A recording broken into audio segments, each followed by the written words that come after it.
And how did you first find SCWIST? Well, I first discovered SCWIST when I was working as an employment counselor at the Immigrant Services Society of BC, ISS of BC. And at that time, I worked in an employment program that had lots of engineers and other people in STEM.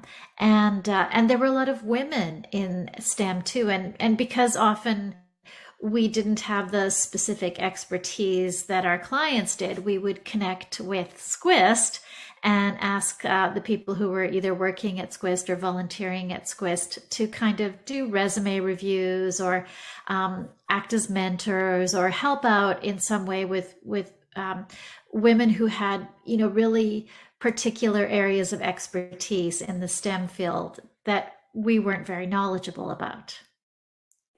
And how long ago was that? Oh my goodness. That was a while ago. That was at least 2 decades ago, right? So it's, SCWIST is, I know, 40 years old now, but yeah, what I'm describing, that probably happened 25 years ago. Back when we were even younger pups. Yes, younger pups, exactly. So what's your background? Well, I am a diversity and inclusion content creator. So I'm working in the field of diversity and inclusion. And my goal is to create materials, whether they're educational or social media or events that, that are educational and help people to learn and grow in the area of diversity and inclusion. How do you feel about your work? Oh, of course. I love it. What do you Yeah. love about it? What do I love about it? It's really interesting and really fun. And I think every day there is something new that I learn, and there is some new way to grow all of the time. I think that it's not only learning, but it's unlearning, those tired old things from the culture that we've grown up with, that we're unlearning, and finding out new things that I may not have learned as a younger person, just because I wasn't able to talk to and meet as many people as I can now as a person living in a more multicultural society. And it sounds like your work follows on from the immigrants in STEM that you worked with and merged with your work with SCWIST's work, and you became part of SCWIST as well. It sounds like now this is following on from lessons learned there. Are there any women from the early days that were clients that you've ever kept track of, that you've seen how they've turned out? Yeah, it's been really exciting. Like, one of the things that I did after my, very early work 25 years ago was for a while, I was teaching science camps for girls in the New Westminster area. And so in one of these adventures, I connected with SCWIST, and I asked if there were any volunteers at the time who could, give a talk about something. So, one, for example, was how our eyes work. So SCWIST connected me to one of its members who was a graduate student at the time. And she came and gave a talk, and the girls, who were like between 6 and 11 years old, loved learning about eyes and how they worked and how vision works and how your brain works, in order to see things. And I just reconnected with her recently. And she was a graduate student at that time, but now she is off in the States, and she, is in a much, higher research position and contributing all sorts of new information to the area of vision and eyes. And how did it feel to reconnect and see her journey? Oh, wonderful. Of course. Yeah. I think that there is a lot of joy in our careers, and it might be that your career is like mine, and it's, kind of a writing career or something, or it may be that your career is in the area of STEM. And whatever it is that floats our boats, we can get a lot of joy when we get to that particular area that we love and that interests us. So to see someone progressing in their field, loving what they do, and being recognized for their work, well, that's the best thing, right? There's nothing better than that. That's true. And you've been with SCWIST for a fair while. What do you get out of SCWIST? Well, I'm not technically a SCWIST member. I think I'm more of a SCWIST partner. So in various types of work that I do, I've had the chance to kind of represent organizations that have partnered with SCWIST.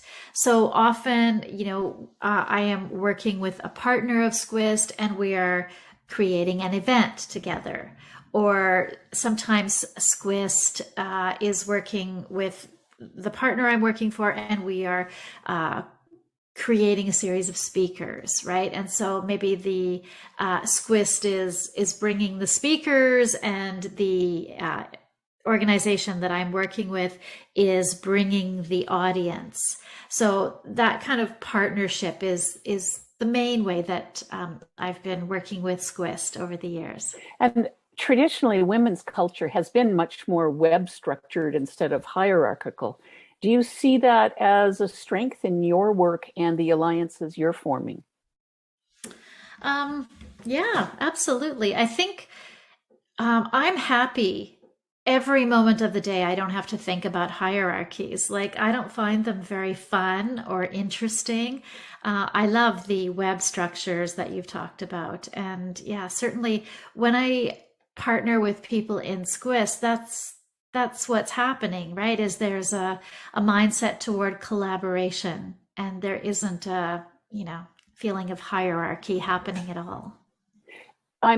You've been involved long enough to have seen days when there were massive impediments for women in STEM. And tell me about those days a little bit, and then tell me how it's evolved today. Are things better today? I honestly don't think we're past that difficult time. Like, I wish I could say, oh, back in the old days, but the old days are really still with us. I still think it's challenging and difficult, particularly for newcomer women or women who are of visible minorities. I think that there are still so many barriers. And more barriers for women who are mothers. So I think that those barriers persist. There is small movement, small progress with the labor shortage now. Some of those barriers are being dismantled a bit more, but it's still really heartbreaking to meet somebody who is excited and educated and knowledgeable and talented in her field, and to see her struggling to overcome the blocks that get in the way between the work she could be doing.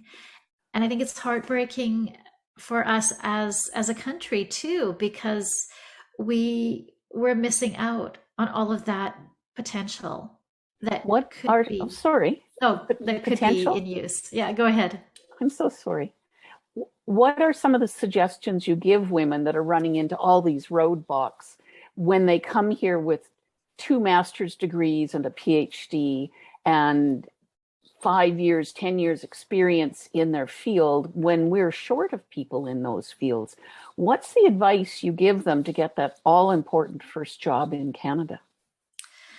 Well, there's a tremendous amount of advice, because it's a complex problem, and, sometimes things will work and other things won't work. But, of course, one of the first things I say is network, right? Get to know people in your field. And the first place to do that is SCWIST. SCWIST has events. SCWIST has, people who are doing similar types of work. SCWIST has people who are on similar journeys. So there are so many benefits to networking with others at SCWIST. SCWIST as well has a lot of employers who are connected or involved with them. And so for someone who's a job seeker, there's also that opportunity to connect to employers and network with employers that, and that might make the difference to getting a job, that networking. There's so much advice, right? And I think connecting with SCWIST is super helpful, but a lot of times it's really good for newcomer women who are really highly skilled, highly educated, to spend some time with someone at an immigrant-serving agency and, have that person go through, your resume, do some interview practice with you, give you some information about the labor market, introduce you to any employers that they're connected to. The barriers sometimes are so ridiculous and so tiny, and any little bit of advice can help, right? So talking to other people a lot, getting, as much help as possible. Those are the things that can help to get newcomer women into the positions that will let them shine. So talk to someone like you. Sure. Happy to help. And join SCWIST. And for newcomers, which is more important? And it may not be that one is more than the other, but which is more important? The networking and finding your network and people who trust you, or just a killer resume? The networking is more important. Absolutely. The networking is absolutely more important, because you can have a killer resume that, people might not really read or appreciate, but you make personal connections, and people will forgive an imperfect resume if they know you and like you and feel comfortable with you. So it's wonderful to have a great resume. And I'm never one to say, don't proofread or anything. Like, yeah, you need a great resume, but if it's about how many hours of your day to spend networking and how many hours to spend writing your resume, spend more networking, spend more with other people than you spend alone in front of your computer trying to make your resume perfect. Because I've noticed in Canada, we're a small population country, and in any field, most everybody knows each other or knows someone who knows you. And it's about trust, not giving chums and buddies jobs, but trust. Have you found that? Yeah, I think that we want to help each other, right? We want to help each other. But we're also a little bit risk averse, right? We do want to trust, as you say. So when we're networking and kind of getting to know people, we form impressions, and those impressions can go a long way, more often than just a PDF resume can. You've spoken of the barriers that regrettably, sadly, still exist, particularly for immigrant women, but for all women in STEM. You become the ruler of the world, or you get a magic wand and you can change it. What changes would you like to see made to make it better for women, and particularly immigrant women in STEM? Wow. That's an awesome thought. I guess it would be great if everybody could work, at the level that makes them happy, right? At the level that gives them joy. So, I guess being able to achieve that access would be the goal. So, rather than everybody being, a particular gender, a particular color, or, speak a particular language, if there were a setting where there wasn't as much privilege, right? Where everybody had more sort of shared privilege, and I guess I'm talking about equity here, but if we could approach job openings and like lose all of the unconscious biases that we carry around, and just really look at how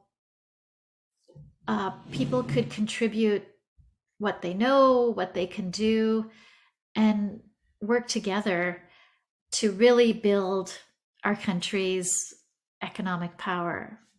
I think I would somehow use my magic wand, and I'd have to, I think, tap it in a few different places and get rid of a few barriers. But that would be the goal, right? Is the idea where we're all working together and we're sort of living free from those biases and that privilege.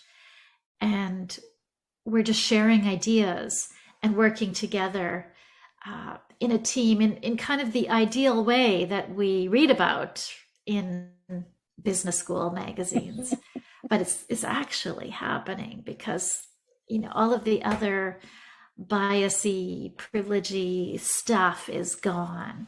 We're just free to work and think and be comfortable.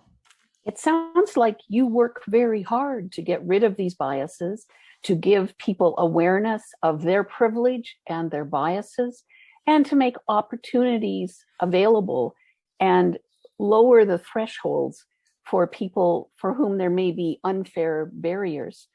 It also sounds like you're leading a life that brings you joy. Thank you. Thank you. I do feel like my life is full of joy. Yeah. Thank you. Thank you for this interview. You're welcome. Happy to talk with you. Most